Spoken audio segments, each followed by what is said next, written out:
मर्दों से अगर दुनिया चल जाती तो फिर लेडीज का क्या काम था?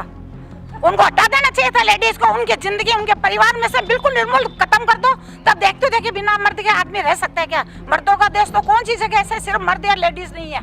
क्या नाम है? कुमकुम शर्मा। उसने तो अभी तक कोई काम नहीं करा। एक बार शक्ल दिखाने के बाद में वो कभी नहीं आई। यहाँ पे कुछ हुआ भी नहीं है, कोई तरक्की नहीं हुई, कोई सड़क नहीं बनी, चाय की दुकान पल पल पे खुल रही है, कोई देखभाल करने वाला नहीं है। गटर लाइन सारी रुकी पड़ी है, कोई देखभाल करने में, लेटरिन बाहर जा रही है, कोई सुनता नहीं है। पानी की यह समस्या सबसे ज्यादा है कि मोबाइल बांट के सारी जनता चुप हो जाए, फ्री में हमको मिल जाए। जैसे एक बच्चे को लॉलीपॉप देके चुपचाप बिठा दिया जाता है, लेकिन हम इसके विरुद्ध है। हमको लॉलीपॉप नहीं चाहिए, हमको मोबाइल नहीं चाहिए, हमने मुफ्त की कोई सुविधा नहीं चाहिए। हमको सुरक्षा चाहिए, महिलाओं की सुरक्षा विशेष होनी चाहिए। इसलिए नहीं करते कि बीजेपी की हैं, हम इसलिए नहीं करते कि ये युवा हैं, हम इसलिए नहीं करते कि ये कुछ कार्य करेंगे। समर्थन करने का एक बहुत बड़ा मुद्दा है कि ये महिला हैं, और महिलाओं की श्रेष्ठता तो हमारे वेद पुराणों में भी बखान की गई है। एक महिला है और ये हमेशा प्रसन्न रहती हैं, और हम ये किस तरीके का माहौल जो देख रहे हैं इससे आहत होकर के, और हम चाहते हैं कि आगे बढ़ें और हमारा नेतृत्व करें, और निश्चित रूप से इनको विजयश्री मिलेगी। सरिता मित्तल, तुम आगे बढ़ो, हम तुम्हारे साथ हैं।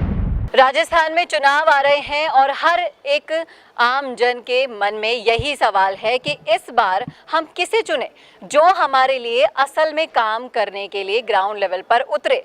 ऐसा ना हो कि एक बार वोट लेके चला जाए तो अगले 5 साल तक शक्ल ही ना दिखाए। और इसी कड़ी में आज मैं निकली हूँ मालवीय नगर विधानसभा क्षेत्र में जनता की राय लेने, और आज स्पेशली महिलाएं मेरे साथ हैं कुछ, क्योंकि त्योहारी माहौल है, महिलाएं हमारे साथ हैं। और मालवीय नगर विधानसभा क्षेत्र से सरिता मित्तल जी इस बार जनता की आवाज़ बनना चाह रही हैं, तो इन सब के बारे में उनकी राय क्या है ये जानने के लिए आज मैं यहाँ आई हूँ। तो चलिए जानते हैं उनकी राय। मैम, आप बताइए हमें कि पिछले 5 सालों में यहाँ पर आपके क्षेत्र में क्या काम हुए, क्या नहीं हुए। एक महिला होने के नाते क्या सरकार की तरफ से एक मोबाइल की लॉलीपॉप लेकर आप खुश हैं, या फिर ये जो सरकार ने 5 साल से जो अपराधियों के साथ मिलकर तांडव मचा रखा है राजस्थान में, उसके बारे में आपकी क्या राय? ऐसा है, पिछली जो क्या नाम है, कुमकुम शर्मा, उसने तो अभी तक कोई काम नहीं करा। एक बार शक्ल दिखाने के बाद में वो कभी नहीं आई। यहाँ पे कुछ हुआ भी नहीं है, कोई तरक्की नहीं हुई, कोई सड़क नहीं बनी, चाय की दुकान पल पल पे खुल रही है, कोई देखभाल करने वाला नहीं है। गटर लाइन सारी रुकी पड़ी है, कोई देखभाल करने में, लेटरिन बाहर जा रही है, कोई सुनता नहीं है। पानी की यह समस्या सबसे ज़्यादा है, और लाइट भी सबसे ज़्यादा हमारे मोहल्ले में जाती है। और बच्चों को निकलने में, लड़कियों को निकालने में हमको डर लगता है। हम सुबह शाम या तो पीछे पीछे जाते हैं उनकी, या उनको घर से बंद कर लेती हैं। ऐसे कैसे काम चलेगा बताओ? तो एक महिला होने के नाते आप क्या चाहती हैं कि किस तरह से काम हो? अगर एक महिला जनप्रतिनिधि आपके यहाँ से पहुँचती हैं आपकी आवाज़ बनकर, तो उस बारे में आपकी क्या राय? भाई पहुँचती हैं, अच्छा काम करेंगी तो बहुत अच्छी बात है। आगे हमेशा के लिए सिर माथे रखेंगे उनको, और क्या है। जानना चाहूँगी मैम कि एक महिला होने के नाते आप क्या सोचती हैं कि या सरकार की तरफ से जो ये रेवड़ियाँ बांटी जा रही हैं, मोबाइल जैसी छोटी मोटी चीज़ें बांटकर, क्या वो आपका वोट हड़प लेगी? जी नहीं, वो एक तरीके से मोबाइल बांट करके ये चाहती है कि मोबाइल बांट के सारी जनता चुप हो जाए, फ्री में हमको मिल जाए। जैसे एक बच्चे को लॉलीपॉप देके चुपचाप बिठा दिया जाता है, लेकिन हम इसके विरुद्ध है। हमको लॉलीपॉप नहीं चाहिए, हमको मोबाइल नहीं चाहिए, हमने मुफ्त की कोई सुविधा नहीं चाहिए। हमको सुरक्षा चाहिए, महिलाओं की सुरक्षा विशेष होनी चाहिए। हमारे यहाँ छोटी छोटी बच्चियाँ बाहर अकेले खेल नहीं सकती है, आए दिन उनको डर लगता है कोई उठा के ले जाएगा। इतना आतंक हो रहा है कोई विशेष समुदाय के प्रति कि हम कुछ कह ही नहीं सकते कि हम उसके प्रति बोले या नहीं बोले। खुले आम हत्या हो रही है और उसके वीडियो वायरल हो रहे हैं, सोशलिस्ट कमजोर दिल वाला देखे वो बेहोश हो जाए, मर जाए। इससे ज्यादा सरकार की और अव्यवस्था की क्या निशानी होगी? ये सरकार पूरी फेल हो चुकी है।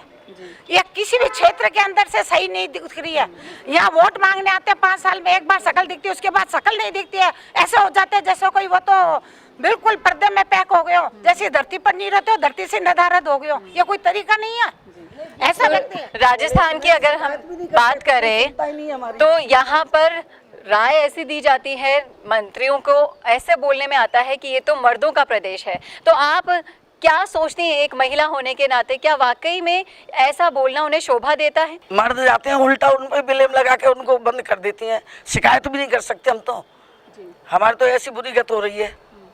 यदि मर्दों का ही देश होता तो फिर औरतों को रखना ही नहीं चाहिए था। अकेले मर्दों से अगर दुनिया चल जाती तो फिर लेडीज का क्या काम था? उनको हटा देना चाहिए था लेडीज को, उनकी जिंदगी उनके परिवार में से बिल्कुल निर्मूल खत्म कर दो, तब देखते थे कि बिना मर्द के आदमी रह सकता है क्या? मर्दों का देश तो कौन सी जगह ऐसे सिर्फ मर्द या लेडीज नहीं है। ये जो बयान दिया जिसने भी, इसने बहुत गलत बयान दिया, उसको अरेस्ट किया जाए। मैं आपसे जानना चाहूंगी कि सरिता मित्तल जी आपके विधानसभा क्षेत्र से अब आपकी आवाज़ बनकर पहुंचना चाहती हैं, तो आप उन्हें किस तरह से सपोर्ट करेंगे? का भी किया था और बहुत विश्वास से किया था कि हमारे लिए कुछ करेंगे। जब हमारे यहाँ वोट मांगने आए थे तो हम आपके साथ हैं, हम आपके साथ हैं बोला था। और उसके जब वो जीत गई तो उसके बाद एक बार भी यहाँ नहीं आई कि आपको किस चीज़ की नीड है, किस चीज़ की नहीं है, कुछ भी नहीं उन्होंने हमसे पूछा।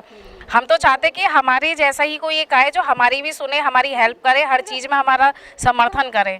तो चाहते हैं सरिता वो आए हमारे यहाँ पे, हम उनका ही स्वागत करना चाहते हैं इस बार।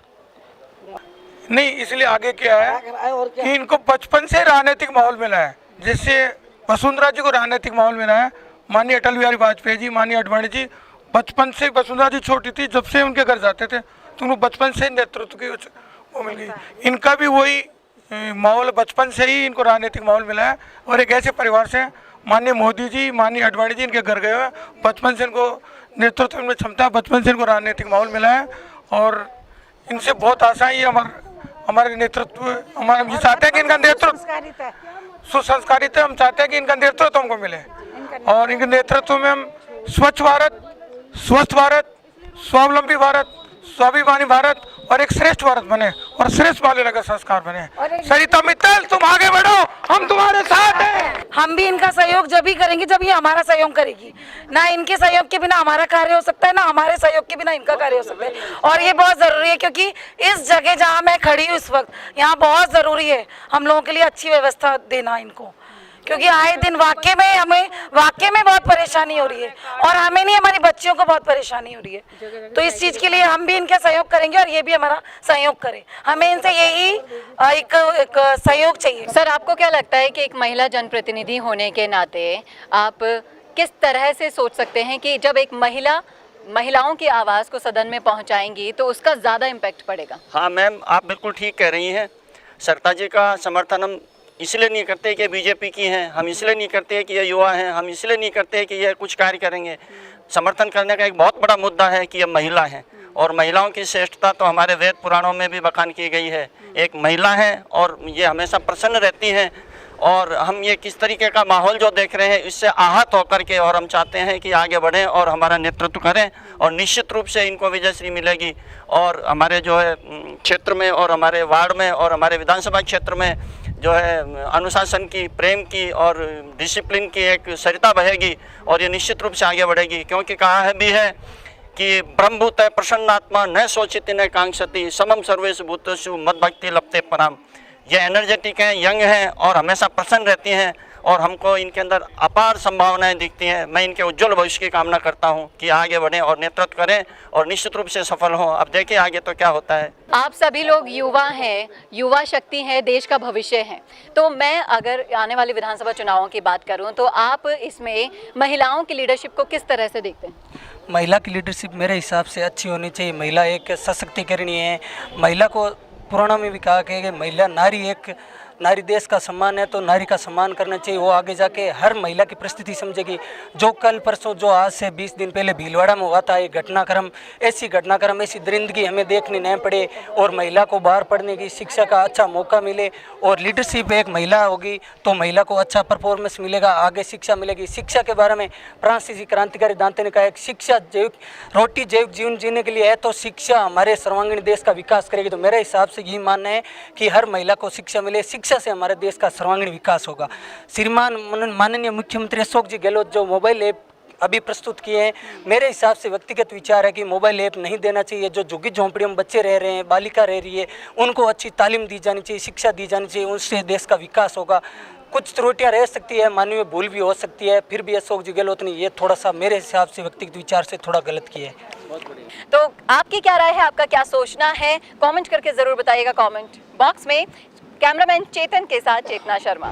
शर्म आती है मुझे ये कहने में कि मैं राजस्थान में हूँ। छोटी छोटी बच्चियों को, महिलाओं को, इवन की वृद्धाओं को भी नहीं छोड़ा जाता। एसएमएस के सामने एसएमएस के कर्मचारी 8 महीने की प्रसूता के साथ रेप करते हैं और उसको घी ऑफर करते हैं।